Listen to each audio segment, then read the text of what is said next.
വർഷം 1992 ഡിസംബർ മാസം 22-ാം തീയതി തമിഴ്നാട്ടിലെ ഏറ്റവും പ്രശസ്തനായ സംവിധായകന്റെ മകന്റെ ആദ്യ ചിത്രം പുറത്തു വരികയാണ്. ചിത്രത്തിന്റെ പേര് നാളെ തീരും.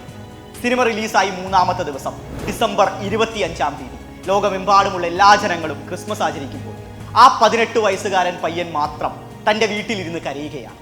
അതിന് കാരണം അന്നേക്ക് റിലീസായ തമിഴ്നാട്ടിലെ ഏറ്റവും വലിയ മാഗസീനിൽ ഇങ്ങനെ അച്ചടിച്ചു വന്നു: ഇവന്റെ മുഖം കാണാൻ ആരെങ്കിലും പണം കൊടുത്ത് തിയേറ്ററിലോട്ട് ചെല്ലും.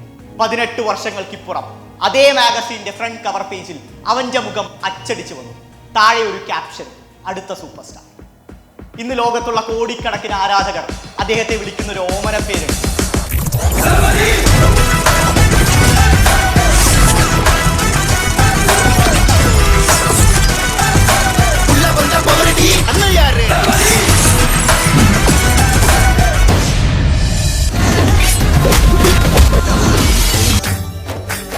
I love you. I love him.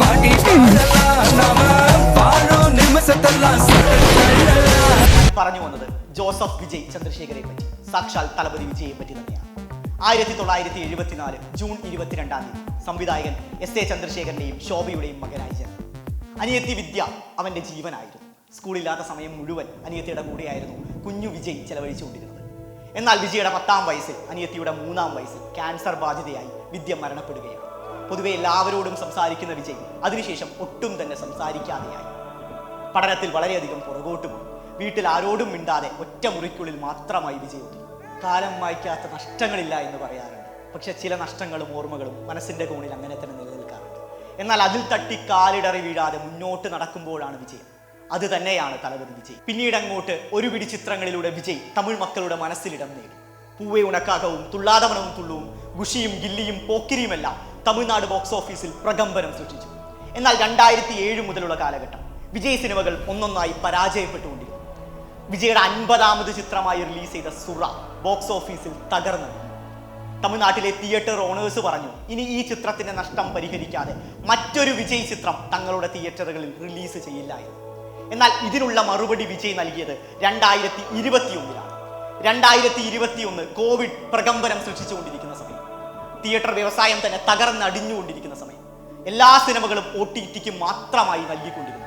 എന്നാൽ വിജയ് തീരുമാനിച്ചു, എന്റെ സിനിമ മാസ്റ്റർ തിയേറ്ററിൽ തന്നെ കളിപ്പിക്കുമെന്ന്. തിയേറ്ററുകളെ ഇളക്കിമറിച്ച് വിജയ് ആരാധകരുടെ ആവേശം അലയടിച്ചു. ആർപ്പുവിളികൾക്കിടയിലൂടെ വിജയുടെ മുഖം സ്ക്രീനിൽ എത്തിയതോടെ ആവേശം അണപൊട്ടി.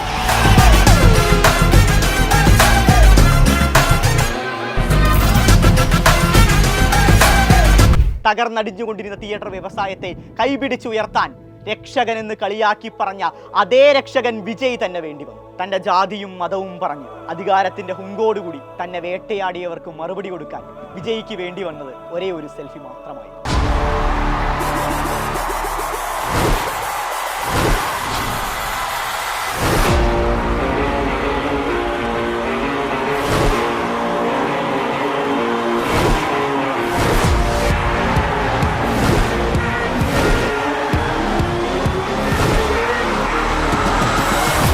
നെഞ്ചിൽ കുടിയിറക്കും എന്ന് തുടങ്ങുന്ന വിജയുടെ പ്രസംഗം തമിഴ് ജനതയുടെ മനസ്സിൽ തന്നെയാണ് കൊണ്ടുവരിക്കുന്നത്. എല്ലാവർക്കും നമ്മളെ ഇഷ്ടപ്പെട്ടു പോയാൽ ജീവിതം ബോറടിച്ചു പോകില്ലേ എന്നാണ് വിജയുടെ പക്ഷം. വിജയങ്ങൾ പോലെ തന്നെ പരാജയങ്ങളും വിജയുടെ ജീവിതത്തിൽ ഒട്ടനവധിയാണ്. എന്നാൽ ഇതിലൊന്നും പതറിപ്പോവാതെ തൻ്റെ അടുത്ത വിജയത്തിലൂടെ മറുപടി കൊടുക്കുന്ന വിജയുടെ ജീവിതം നമുക്കെന്നും ഒരു പ്രചോദനമാണ്, ഒരു പാഠമാണ്. തെന്നിന്ത്യയുടെ തലപതിക്ക്, തമിഴ് ജനതയുടെ അണ്ണൻ വിജയ്ക്ക് 1000 പിറന്നാളാശം. Rest in peace. LEO